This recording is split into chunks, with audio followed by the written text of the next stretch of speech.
Israeli lawmakers voted to advance two proposed bills calling for the formal annexation of parts of the West Bank despite public opposition from the United States President Donald Trump.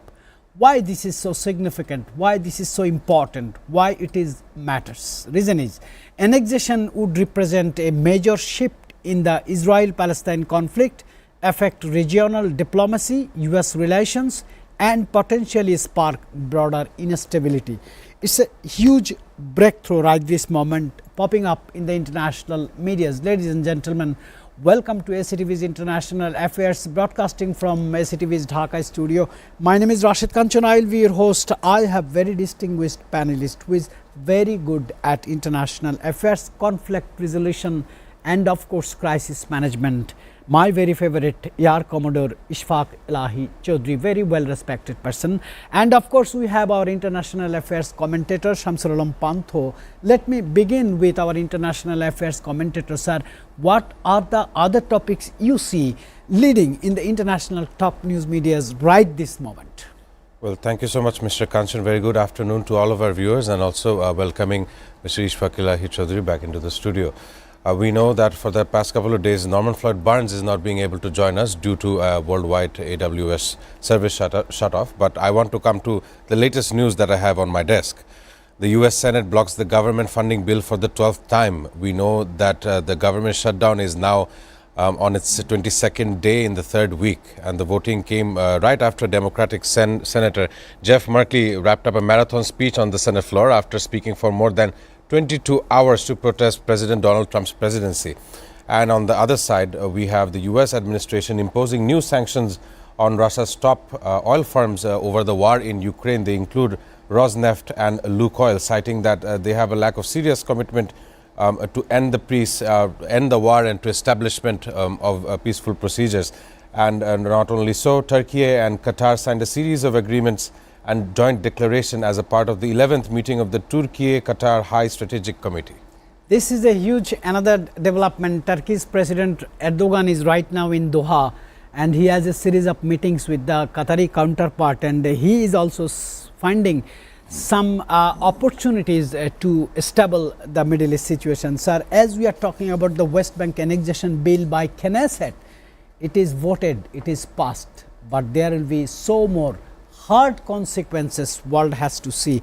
My first question goes to Air Commodore Ishfaq Elahi Chaudhry, who has Air Force background. Sir, what are the legal and geopolitical implications if Israel formally annexes parts of the West Bank? Well, first of all, even occupation is illegal. There has been a number of UN resolutions for Israel to vacate their West Bank, because that originally belonged to Palestinians, then it handed over to Jordan, then occupied in 1967 war. So this is an occupation, illegal occupation, and this bill, I'm sure it will not be, it cannot be executed, but the bill itself shows the strength of the Israeli extremist lobby within the Israeli community. Every time we have seen, it's very unfortunate that every time there has been a peace move in the Middle East, and we thought that we are probably getting closer to some sort of solution, there has been always this counteraction by the extremists on both sides. You know that in the past, Egyptian president Anwar Sadat, because he signed the first peace treaty with Israel, and traveled to Jerusalem and gave a speech to in their parliament. He was killed by his own people, extremist group Muslim Brotherhood, and that also by Egyptian members of the Egyptian army. And then another Israeli prime minister, was it Menachem Begin? Was or Yitzhak Rabin. One of them was killed by Yitzhak Rabin. Because they signed this Oslo agreement and were moving towards peace. So this time again, what an irony that we thought that there is a step forward by President Trump, and there has been again action from both sides. Hamas has killed their own people, you see, Palestinians, in a dramatic showdown, saying that they are Israeli agents, but basically political opponent. And now you see the Israeli extremist political groups has brought out this annexation bill, and which has won. Although a very large number of people did not participate, but they also did not oppose. So ultimately the bill was passed. So now the Trump plan itself is very jeopardized, and there may be a resumption of hostilities in Gaza Strip again, and also in the West Bank, because you see the people in the West Bank under PLO, the Palestinians, they had been more or less very peaceful, and Gaza incident was sort of all these bombing and all did not directly affect the situation in the West Bank. But now this particular this resolution could trigger trouble in the West Bank also, and the West Bank Palestinians may come out on the street and there may be violence, and we may go back to square one. Yeah, same thing, same reason, same situation will come, people are expecting, sir. Shamsul Alam Pantho, our international affairs commentator who has good study on this particular event on Israel and Gaza, let me ask him, how might this move by the Knesset or Israeli parliament affect the prospects for a two-state solution between Israel and Palestine? Well, as you said, Israel and Palestine, of course, we can refer it to as the two-state solution imposed by the world leaders upon this land that historically known as Palestine, now known as Israel.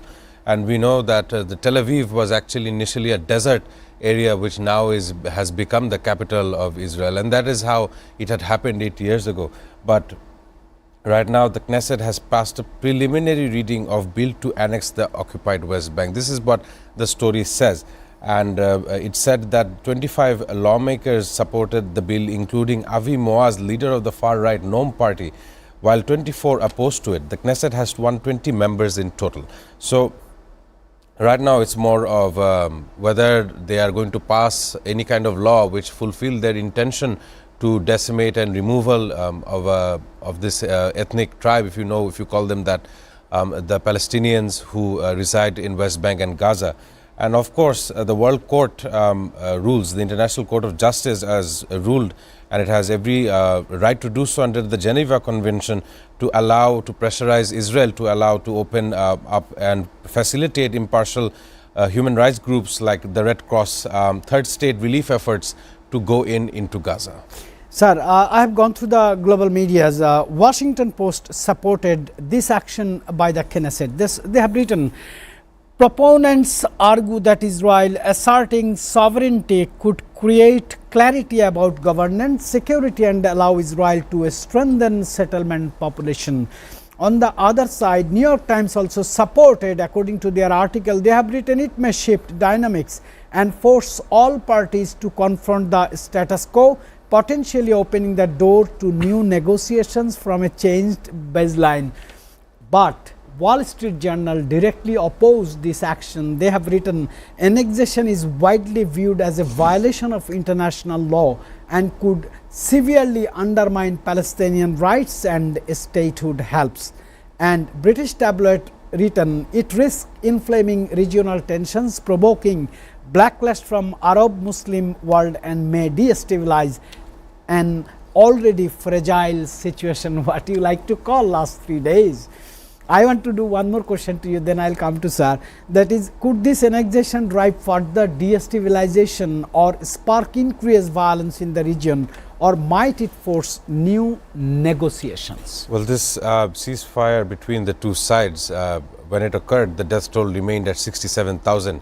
To my knowledge, and by the Gaza Health Ministry, we know that that number has risen now nearing 69,000 those who have passed in Gaza. And it's not just that, we have the World Health Organization's leader Tedros Adhanom, who had said that there is a massive catastrophe impending inside Gaza that might come back from the fields like pathogens or biological fields that the people may be facing with disease, communicable disease that might go on. So these, of course, it's important, but if you look at it, the ceasefire is in the verge of collapsing as one side is blaming the other for violating this ceasefire. And of course, United States administration had sent the vice president to Israel earlier on this week to understand how far this ceasefire is holding. Very well articulated. I need to go to very expert, Air Commodore Ishfaq Elahi Chaudhry. Sir, what will be the reaction of this move by Knesset, Israeli parliament, of major international actors in this, engaged with this, like United States, European Union, Arab states, and how should even Bangladesh or South Asian countries respond? You see, generally this move will be viewed very adversely because, as I said, that this will be seen as a move to destabilize this area once more, and also to push back whatever has been gained through Trump's peace process, if we call it. The two-state solutions that we are talking about for a long time is already a very difficult situation because of the very large numbers of settlement, illegal, all of them are illegal settlements in that area, and it's continuously growing. And Netanyahu's government has been patronizing the growth of these settlements. So this type of the resolution like annexation, and also they have also said that East Jerusalem special status will be eliminated, and the whole of Jerusalem and the area West Bank, most of the parts of the West Bank will be part of Israel, will definitely send a negative message in the whole region and also the Arab world, and whatever chance we had of any peace process moving forward will be now halted. And may also be, as I said earlier also, there might be trouble both in the Gaza and also in the West Bank by the Palestinians. So I only hope there's still time. American administration may come down strongly on Netanyahu and the Israeli politicians that no further move, and they should come back to the negotiation table. And I can also tell you that peace negotiation must be done in a very peaceful condition.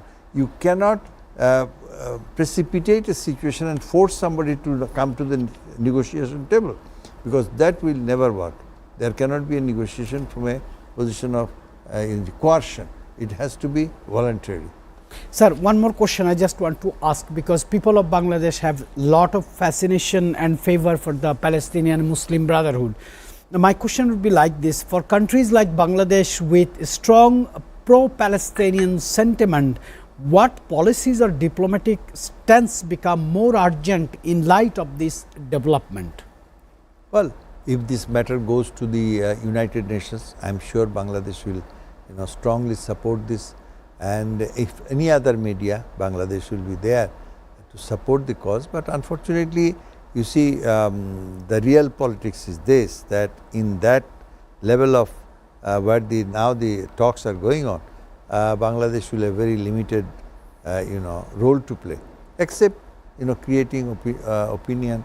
But as you know that even in Sharm el Sheikh, nearly 28 states were invited, including most of the Muslim states. I mean, Malaysia was there, Indonesia was there, Pakistan was there, some Middle Eastern states were there, African Muslim states were there, but Bangladesh was not there.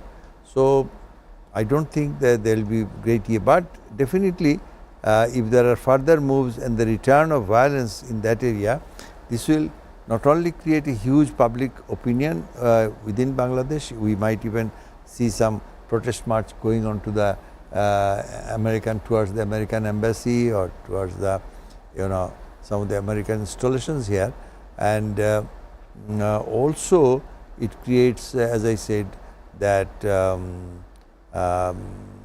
extreme anti-Western views may return. So I think this is not good for. And there is a chance of boycotting Israeli-backed or American-backed products in Bangladesh. Those things are already there, but those American in the international business, you know, I don't think they have great impact, because Bangladesh is not a major consumer. Even if we don't, and the problem with the labeling is this, that you know, you might even find some of the because these are all on international share market, and you might find a thing that we are calling Palestinian Israeli product may have even Arab shares, because shares are traded all the time. Yes. So gone are the days when I can say this is an American company and this is a British company, this is a German. Trading is going on all the time, buying and selling. The companies are changing it, but definitely overall Israeli interest in Muslim countries will further be marginalized. All right, sir. Sir, I want to know one thing. Just last week of the last month in September, you have covered United Nations General Assembly headquarters in New York. You have seen when Benjamin Netanyahu, Israeli Prime Minister, has come on the podium to give his speech. He was he was a kind of young boy seeking peace, and you have seen how African leaders, how Arab leaders, how even European leaders are leaving the plenary session. So this is a kind of expression of hatred to the Israeli Prime Minister. What is your experience? Would you mind to share with our viewers? Of course not. When I was proceeding on, as one of the first things that I saw on 44th Street was a placard with someone wearing, hiding his face behind a balaclava, of course, and he was holding a placard that says, Israel controls America. That was there, very openly there, and everyone is taking photos of this, and they're understanding that it's somewhat true. And of course, I did join one of those protests that happened earlier on, right before him taking the podium. There was a protest from Times Square all the way up to the UN building, and it was attended by almost hundreds and thousands of people who had rushed into that place protesting for Palestinian statehood. And of course, inside when the walkout happened, the temperature of the room had shifted majorly, because he was the one who had opened for the day. It was almost feeling like students had lined up for assembly, but then they chose to leave. So there was something like this, or an evil principal who was taking to the mic, and those who couldn't stand him. And of course, he is a genocidal person, in my opinion, in my understanding and belief. So it's a very normal occasion where Arab states will not choose to listen to someone who is as coward as him to kill innocent children and mothers, who are now the death toll is arriving at 69,000 and is still not stopping. Sir, one more question. You have covered some more very high profile events in Washington DC District of Columbia. You have seen that in Congress or in Senate, the Democrats or Republicans confront for policies, express their opinions, different opinions. They have the differences on the policies and ideas. But when it is about Israel, everybody has the same one opinion. We will have to support Israel, we will have to save Israel, we will have to help Israel. Why? Well, if you look at the angle from when we were stepping out of the colonial era, or from the British mandate times to today, this is when this state of Israel had come about. And this is the idea that ever since World War II, this as a result and occurrence of Hitler's regime on Jewish people was this idea of a Israeli state or a Jewish state, and effectively so that's how Israel came about.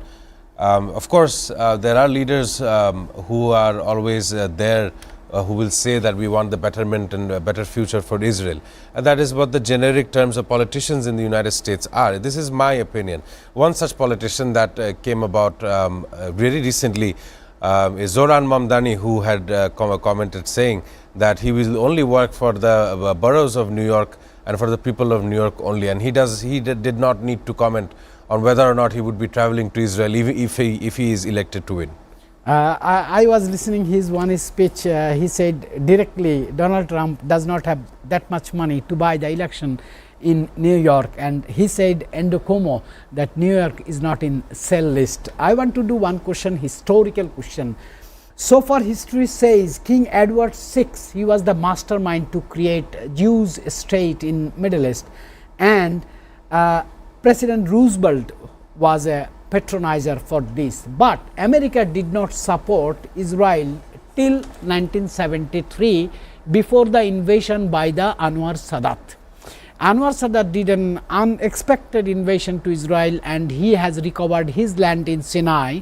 Then America became the Israel's partner, brother, whatever you call, soulmate. Before that it was Britain support blindly to Israel. Sir, would you please tell your experience how from Britain to United States became Israel's number one allies? It's all part of the, you see, the global power. 1914, when it started in those, with the First World War, you see these, at that time, Britain, France, they were the major determinant power in the Middle East and across the world. Yes, because America was at the time more of an isolationist country. You see, Monroe Doctrine, they said, well, this side on my right I have the Atlantic, on my left we have the Pacific, and that's what we are bothered. We are not going to bother with the European war. Because Europe has seen hundreds of years of war. Right, sir. So in the First World War, in the Balfour Declaration and all, United States had no. That was and they divided the there was no American colony, but there were the French areas and the British areas and all. And but some over the Portuguese years, as well. during the Second World War, the America became a global power. From Pacific or Atlantic, it became global power. And as the war ended, the United Nations came up. As you mentioned about Roosevelt, then they started talking of the whole war. So initially, United States had no play. 1956, Suez Canal war, the Israelis had occupied the whole of Sinai, and the British and American forces were on the canal. It was the Americans who forced the British and French to withdraw immediately and the Israelis to push back. But after that, there was when Nasser moved slowly towards the Soviet Union. Gamal Abdel Nasser. Yes. As he moved towards because trouble started with Aswan High Dam. It's part of the history. The Americans didn't support, the Russians came up with the big money, and from then on, Russian weapon, Russian technology and everything came on. Americans slowly went getting towards there. Then in 67 Arab-Israeli war. 6 days war. 6 days war, the Israelis gained this major victory, but then again, the weapons they had was the British and the French weapons, and the Russians were there towards the Egyptian side. And you rightly said, after that, you see, Jamal Abdel Nasser died a very disheartened man, and Anwar Sadat came. And Anwar Sadat realized that you have to bring in the Americans in order to get any concession from the Israelis. And the 73 war, as you said, again fought by at that time the Russian weapon versus the French and British weapons. Correct. But the Anwar Sadat proved that yes, we can cross the Suez Canal. Although they could not win a very massive victory, but the Americans came to play a very important role since then. And over the years, of course, the Jewish lobby was all the time in America, because they controlled the economy and they controlled the universities. And most of the professors who became, who are actually mind shapers in the United States, writers, journalists, they had the Jewish studies. They did not make generals in the military, but they went on those areas where you shape the brain. And slowly, to the extent that if you see, you had been to Washington DC, one of the major museum is the Smithsonian Museum. No. About the Jewish Holocaust Museum. Yes. Now, what has Holocaust got to do with Americans? Americans didn't, cause any. Right. You may have a Holocaust museum in Berlin or in Frankfurt, but why there? Because the Jewish influence, they wanted to identify the Jewish. Sir, again, I want so to this is, I want this to is- name one person who said Bangladesh is a bottomless basket. It is Henry Kissinger in Yeah, 1973. He reshaped the Israel. And Henry Kissinger is had there why Bangladesh 71 massacre has not yet been considered genocide is because the Americans, if you have to have a genocide, then you have to punish the people who are connected with genocide. Not only the Pakistani generals and the politicians, but the American Nixon and Kissinger both would be docked. And Nixon had died, but the Kissinger was alive. And any time we have moved in our cases, we did not get the support because there is an American behind. So now the Kissinger is dead, and if we can prove to the international community that there was a genocide here, it might be recognized, because it took 100 years for the Armenian genocide to be recognized by the United Nations. 100 years, till the last of the British colonies are Right, gone. sir. So it might take some day, but you are very right that there is you see that you have to control. If you can control economy, and if you can control the university's brain, then you can control the mind of the people. Rest of the Americans don't even bother. Yes, Where sir. is the rural Americans in the down south won't bother what's happening. Where is Tel Aviv and what? Yes, but sir. he is definitely worried about his economy. So Right, sir. Our producer is pushing me to go for a short commercial break. When we'll be back, we will discuss Ukraine attacked on a Russian chemical plant, which is also another breakthrough.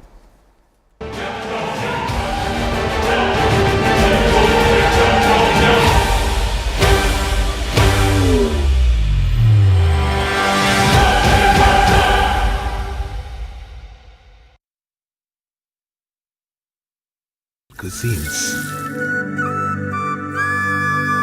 Exclusive banquet hall for all events.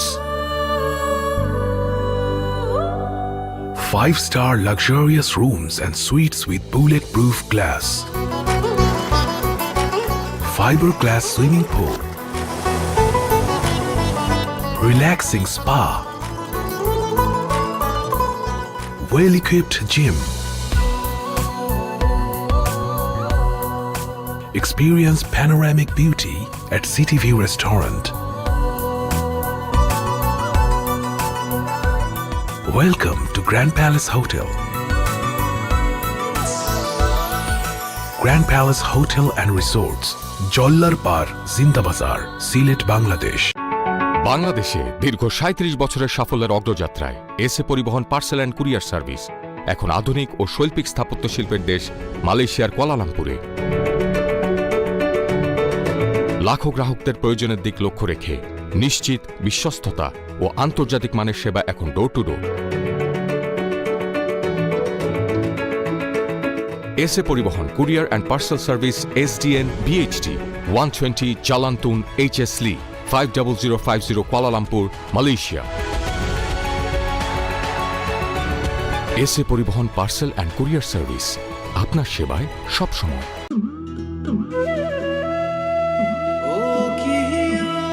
Explore the magnificent view of Rangpur.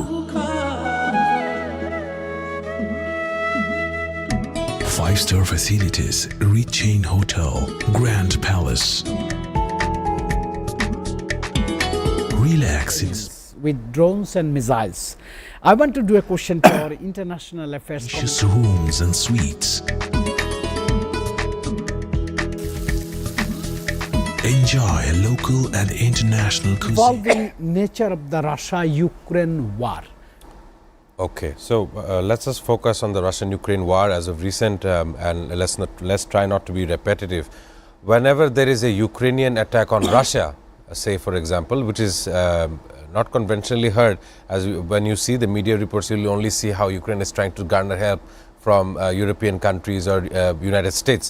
But one of those momentums was how Ukraine had used drones. Technology as a mean of method into war, and they did blow up a lot of fighter jets even previously before. So something of the similar sort is happening, but this time around it's on a chemical plant, something that is directly, if not or indirectly, connected to the Russian economy.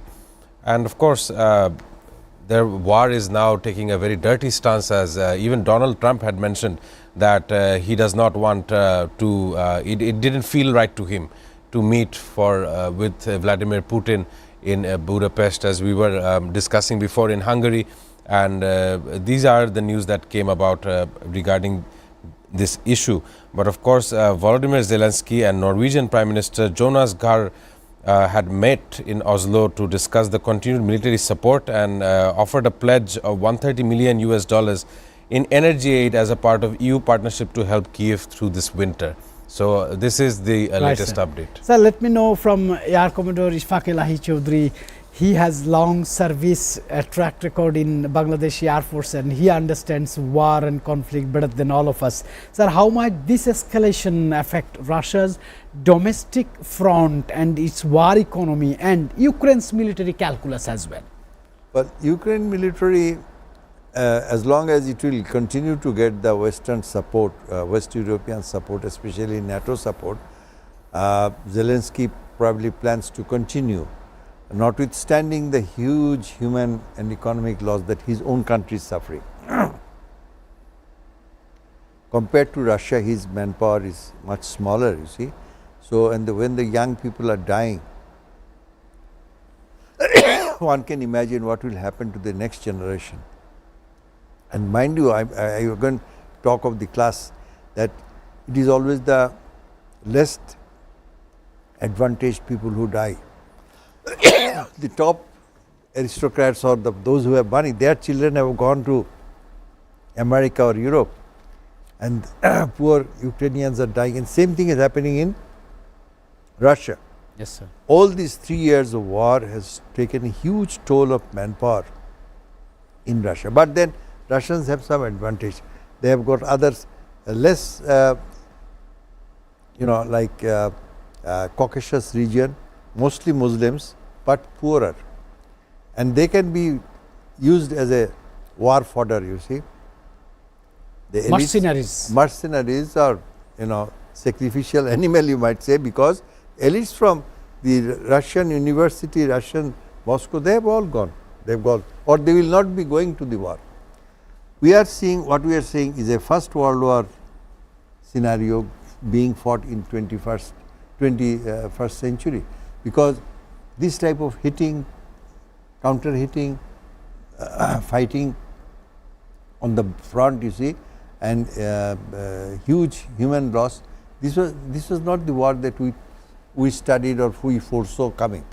Although the weapon being used are the latest, like drones and hypersonic missiles and all sorts of electronic warfare, but the battlefield is not changing. It's just 5-10 miles this side, that side, and that's the way it's going on for last 3 years.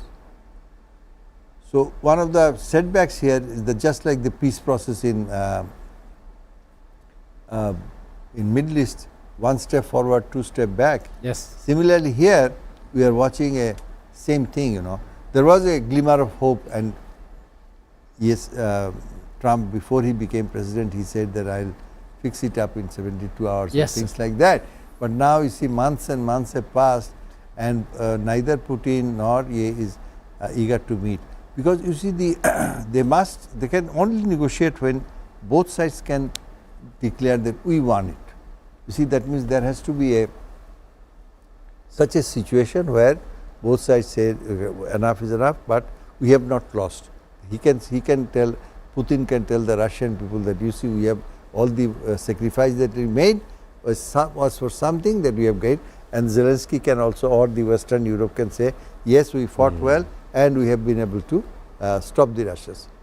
So for this you need certain conditions. One of the conditions is that Ukraine could become a neutral state and could say that we are not going to join the NATO. Whichever government comes, we are not going to join the NATO. And NATO might also say that, yes, we might be in the European Economic Union, but militarily we will never take NATO, Ukraine as a NATO member. This sort of agreement, then there is certain, you see, territorial, for example, eastern Ukraine, which is right, most. That sort of adjustment has to be made in order to bring about a peace. That is not happening. That Right, is not sir. happening. Sir, one big question is coming from the people who analyze war, negotiation, peace. They say, what is the reason behind Donald Trump's, stepping back from this Budapest summit? And Donald Trump expressed his anger to his close allies that Putin is not listening me. Why Putin will listen him? To understand your question, Donald Trump has done a lot, not definitely on the betterment for humanity, but of course done enough to make sure that there is a situation that is unfolding. The administration is now facing a lot of issues. Let me point them out for our viewers to understand the scope of the issue at hand. First of all, he had to deal with this Israel aggression on Gaza people and the ceasefire he had mandated, and the Sharm el-Sheikh declaration, and all of this that had wasted his time and kept him distracted from focusing on the civilians and citizens of the United States of America. He had faced a high-level political assassination of Charlie Kirk during his administration, someone who was very vocally supportive of Donald Trump. Then there was the issue of the government shutdown that has happened.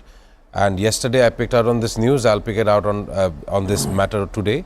New York City sees ICE agents trying to pack up immigrants who are either on the street, if not selling knockoff products, which are actually sometimes very needed for people who don't have, who are below the income threshold, who want such a product to satisfy their needs. So these are the people who have been detained by the ICE in a city like New York, a place where I had visited very recently, especially in Chinatown and Canal Street, where these ICE agents are unfolding. So it is to say that Donald Trump, right now he had met Vladimir Putin initially, as per your question, in August, but right now he does not seem to be focusing on this fact that meeting him may push towards a much more strong ceasefire between Ukraine and Russia. Huge high voltage academicians, politicians or analysts are saying that Donald Trump is actually and gradually losing his control on his own administration, own people.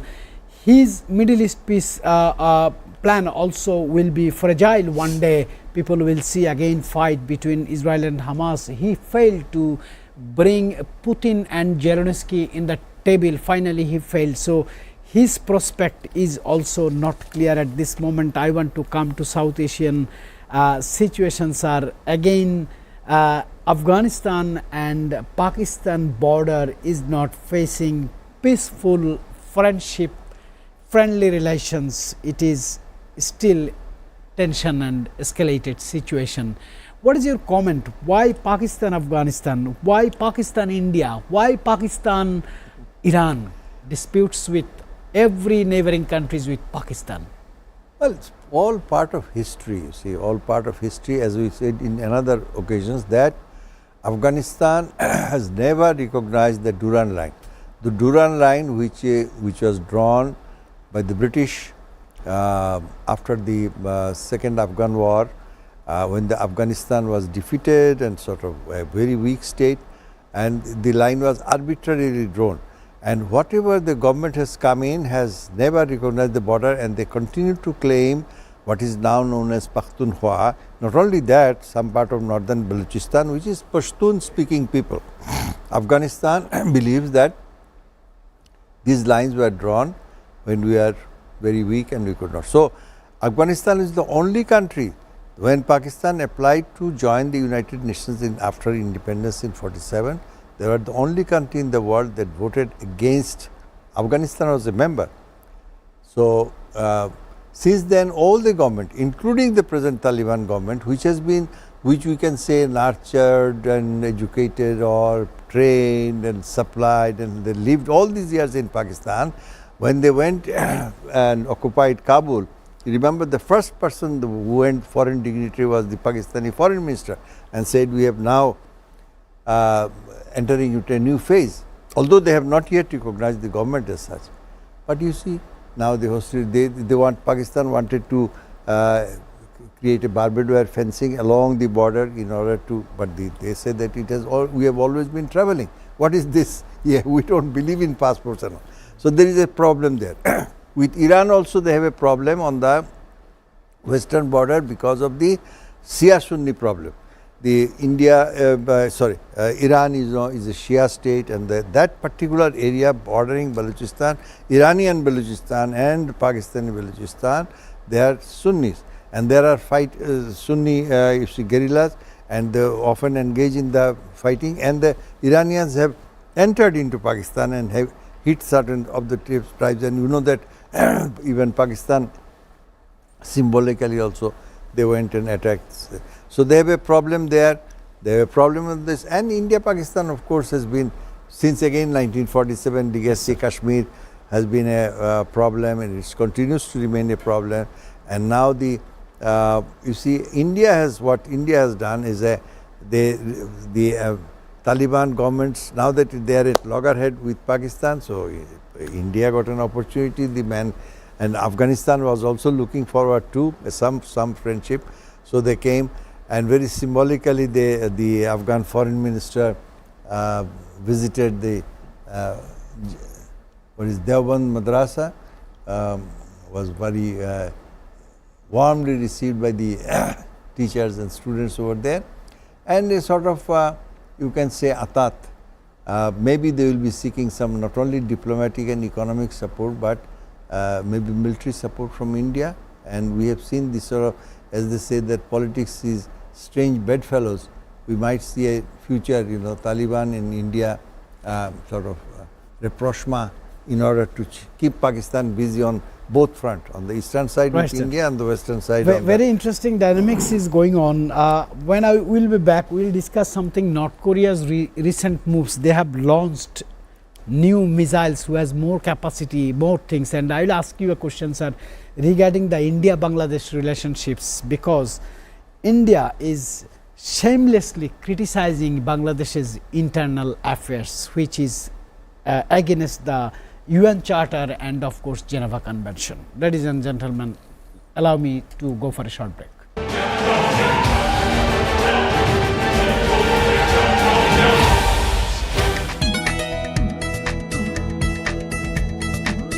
Banquet and conference room, helipad, gymnasium, beauty salon,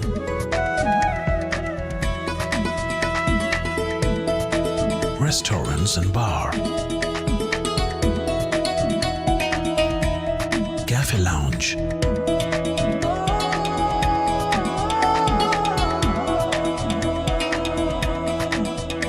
experience luxury at Grand Palace, Rangpur.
Cutting edge weapons system which is considered as a hypersonic missile. Sir, I want to know from you, what are the strategic implications for the Asia Pacific region if North Korea successfully deploys hypersonic missiles? Yes, sir.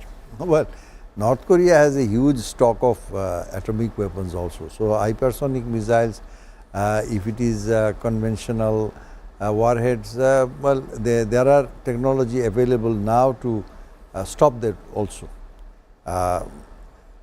We have seen hypersonic missiles in the Iran, Israelis have used it and all.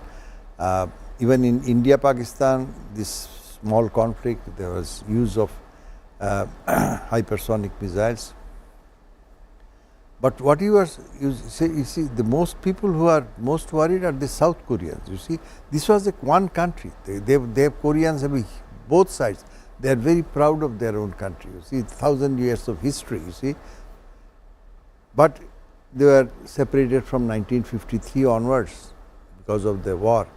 And whereas South Korea is a major industrial power and a major, you know, whether you talk of defense and all, I mean, they are very high-tech society. Whereas North Korea has remained basically an agriculture and it's a kingdom. Yes, the sir. father to son, now the third or fourth generation, third generation going, Kim's group.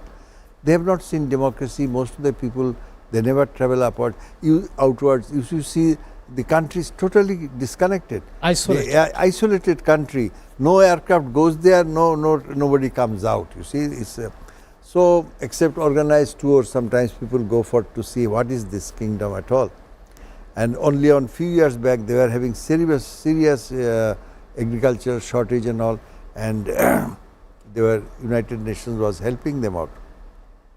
But if that sort of country has nuclear weapons, that sort of country is heavily, armed, then that's a problem for everybody, because the decision making is with one person, you see, and you don't know what he's going to think, and he can't. You see, for example, South Korea is scared because they have huge asset. People have built it up, you see, and here they have got everything to lose. But that man over there in Pyongyang, he doesn't have much to lose because he doesn't have anything. So we are all worried. The only state which can influence North Korea is Beijing. Now the Beijing, because that's how they exist, with a lot of Chinese support, economic support and all. Right, sir. So if Beijing wants to play a role there, they can. But right now there is because they want to keep the Americans busy, and the Americans, in order to defend South Korea, Japan, you see. By the way, Japanese are now arming themselves like anything because they have a huge economy. They are bound by less. They cannot spend more than 1% of the Right, GDP. sir. Now they have crossed that. Sir, as you mentioned, the US allies like Japan, South Korea, and so many people says North Korea is a proxy of China's experiment. I want to do a question to you, that is, how might this development by North Korea affect alliances, US, Japan, South Korea, and nuclear or non-nuclear deterrence strategies? Because Donald Trump met twice this young nuclear president. Once he met in Vietnam, Ho Chi Minh City. Next time he met in Singapore, Shangri-La. I think you remember the event because we have done some shows that time. You have given us the details on that. Donald Trump is again in power, and Kim Jong-il also in is also in power. Do you think Donald Trump can mold, can fold, or can break, or can make this atomic man into the proper line? Well, thank you for asking me regarding North Korea. Let me give the field towards the Asia Pacific Economic Cooperation. The APEC summit is supposed to be held in East Asian country, which of course is South Korea, if I'm not wrong. But President Donald Trump is set to meet the both allied countries' counterparts, Japan and South Korea. But this comes in as the North Korean administration had fired short-range ballistic missiles toward the East Sea. So these are quite the developments that are happening in this region. As you mentioned, way back Donald Trump had met Kim Jong-un in Singapore, but most of it was posturing and saying hi, hello to one another to go through ice breaking between the two nations, and the two leaders had definitely had translators who would be communicating on behalf of them. So that was all part of how Singapore was a country able to host both the leaders on a private hotel in the southern island of Sentosa, if I'm not wrong. Back then I was also living in Singapore. But we understand that it's not just North Korea, and we were talking about North Korea and China and how their allegiance to one another is very crucial to understand Asian geopolitical dimensions. I just want to put this one out, that the Chinese Communist Party's 15th five-year plan has enacted, and it was done by the leadership of Xi Jinping. And this time around they did talk about a lot of the issues which relate back into green transition and environment sustainable development, boosting the domestic demand, consumption and social equality. So these were the topics that how the CCP will be imposing, running their country in relationship to this ever-changing global situation. Right, sir. Here is back-to-back two development. The 27-member EU formally approved a new sanctions package targeting Russia, including a ban on Russian liquid and liquefied natural gas LNG imports. Why this stands out at this stage? It signals a significant escalation in the economic pressure on Russia amid the war in Ukraine affecting energy flows, trade relationships and possibly global energy market. Probably President Trump has shifted his focus from direct meeting or summit to economic pressure. On the other side, the US president imposed sanctions on Russia's two largest oil companies, saying the move was aimed at crippling Moscow's war machine funding. These sanctions triggered a 3% rise in the global oil price. Again, hit in global oil price. Why this is so important? Energy supply and pricing are central to global geopolitical and economics. This development may ripple through markets, inflation and international relations. Economy is the bloodline of a nation. Economy is the bloodline of the world. Sir, I know you are not a student of economics, but basic economics we know. If war happens, if sanction goes, it comes to the price of the commodity price and general people has to pay more. Do you think Bangladesh will be hugely affected in this situation? I want your comment on that, sir. Rise in oil price will definitely affect Bangladesh because 100% we have to import, you see, and our import is from the Middle East. We can't import from Russia. India has been importing and has also faced sanction, very high tariff rate by the Americans. We are trying to reduce our tariffs, so we cannot annoy United States at this stage. So if you buy Middle Eastern oil and if the oil price goes up, definitely our people will be affected, the economy will be affected. There will be, we have to do a lot of recalculation of our expenditures, and so we want stability, we want favorable economic condition where we can continue with our economic, you see, the lifeline. So this war has already put a lot of strain on Bangladesh. For example, it has increased the price of wheat, for example, because we used to get a huge supply from Ukraine, Yes, but that has been done. So we are buying wheat from America to please the Americans. With more price. At a higher price. At a higher price because it is, the price is high, the distance travel is high. So it is bad news for Bangladesh, and always our hope had been that the war should end and there should be a natural market, you know, commodity market, including the oil market, should be naturally controlled, not by the war and sanctions. This always hurts the poor.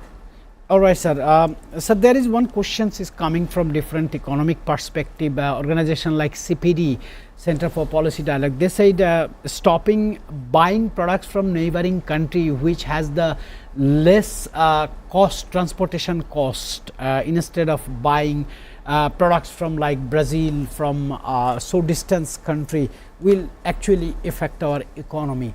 But do you advise government to go for a 5 years plan to produce the required commodity products in Bangladesh? And this is the last question at my today's show, sir.